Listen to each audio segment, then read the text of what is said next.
First, you're going to have a close-up there on the monitor. Perfect, that was done perfect. I have to talk about it a little before you break the next one.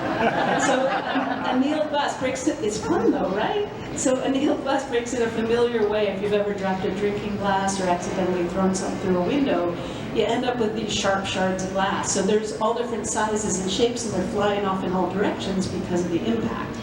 So, annealed glass, it's really common, it's really useful, but it breaks into sharp pieces. So that's the kind of glass we probably don't want to have in, say, car windshields.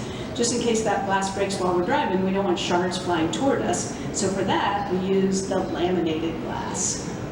Nice. You can do it again. Very nice. So laminated or safety glass, you can see why it's called safety glass. The layer of plastic is holding the shards together. So this is the kind of glass that's used for car windshields to keep those shards from flying into the car in case there's an impact.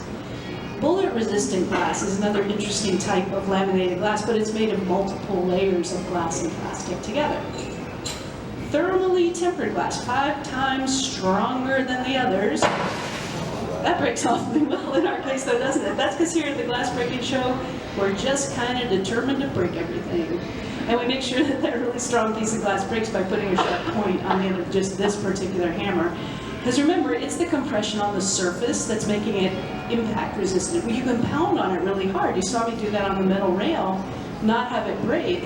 But if you scratch through the surface like we're doing with the metal point, you're getting down into that fragile tension area, and tempered glass breaks in this really specific way. You're going to see that little pattern of cubes in there. That's coming from the stress that's built into the glass. And the edges of the pieces, relatively square. They're not nearly as sharp as shards of annealed glass. So tempered glass gets used in places where it would be especially dangerous to have sharp shards of glass, like shower doors and picture windows, the backboards of basketball hoops, and the side and rear windows of our cars.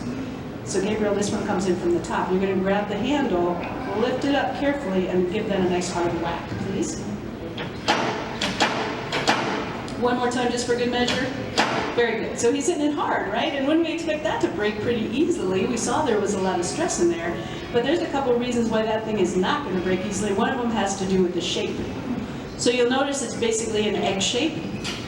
We don't think about eggs being all that strong. We crack them pretty easily. But if you've ever tried to crush an egg just by squeezing it, eggs are hard to crush. Architecturally, an oval is a really strong shape.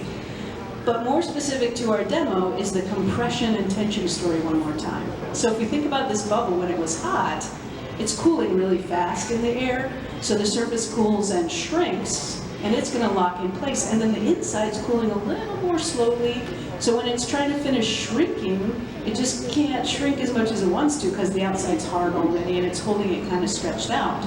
The inside of our bubble, that's like a rubber band. It's been pulled as tight as it'll go, and it's locked in place. Tension stress on the inside, but it's so strong with compression on the outside we can pound on that thing with a hammer all day and we're not going to break it. But Gabriel, you think we can break it with this dainty little needle? Yeah, let's try it. We're going to thread it into the open end of the bubble this time. So you grab it up here and hold it lightly because this time you're not going to hit it, you're just going to drop it. Okay, so from right there, just let it drop, start with the dip. And that's the illustration of the tension stress. So tight in there with tension stress, it's just trying to let the stress go. So that little tap of the needle on the inside of the bubble releases the stress, breaks it into a lot of pieces, and that is the end of the Bologna vial, and it's the end of the demo. So let's have a nice round of applause for our good job. This is a little last. So let me know if you have questions, and have a great day at the museum. Thanks a lot for coming. Thank you. You did a great job.